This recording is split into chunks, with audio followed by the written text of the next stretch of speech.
द्रौपदी ने अपने जीवन काल में कुछ ऐसी गलतियां की जो बहुत भारी पड़ी। आज हम आपको द्रौपदी की उन 5 गलतियों के बारे में बताने जा रहे हैं जिनकी वजह से पूरे भारतवर्ष का इतिहास बदल गया और ये गलतियां महाभारत युद्ध का कारण बनी।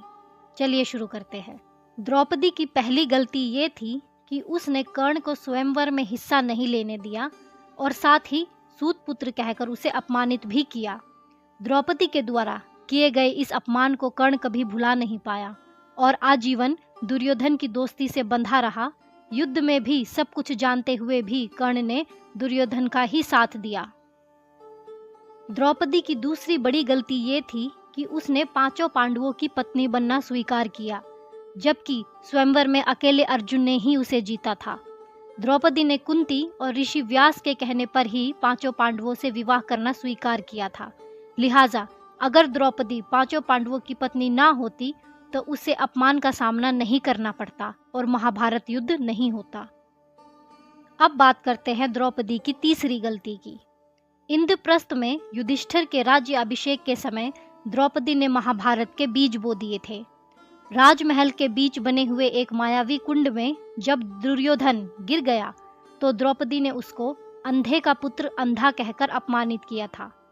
इसका बदला दुर्योधन ने जुए में द्रौपदी को जीतकर भरी राज्यसभा में उसको निर्वस्त्र करने की कोशिश की।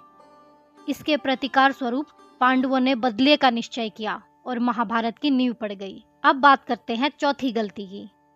वस्त्रहरण के बाद द्रौपदी ने पांडवों से कहा कि अगर दुर्योधन और उनके भाइयों से तुम बदला नहीं ले सकते तो तुम 5 को धिक्कार है।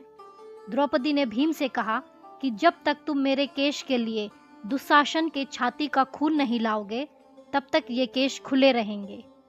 इसके बाद भीम ने कसम खाई कि मैं दुर्योधन की जांग को गदे से तोड़ दूंगा और दुशासन की छाती का रक्तपान कराऊंगा।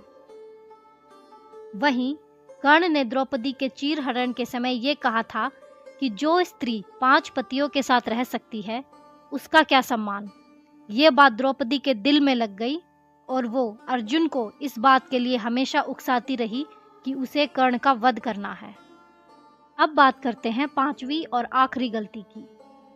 वनवास के समय जयद्रथ ने द्रौपदी को जबरन अपने रथ पर बिठाकर ले जाने की कोशिश की थी। तभी पांडव आ गए थे और उन्होंने द्रौपदी को छुड़वा लिया था। उस वक्त द्रौपदी ने जयद्रथ का वध करने से पांडवों को रोका था और उसको अपमानित करवाकर छुड़वा दिया था। इस वजह से युद्ध में जयद्रथ ने चक्रव्यूह में फंसे अर्जुन के पुत्र अभिमन्यु को मार डाला था।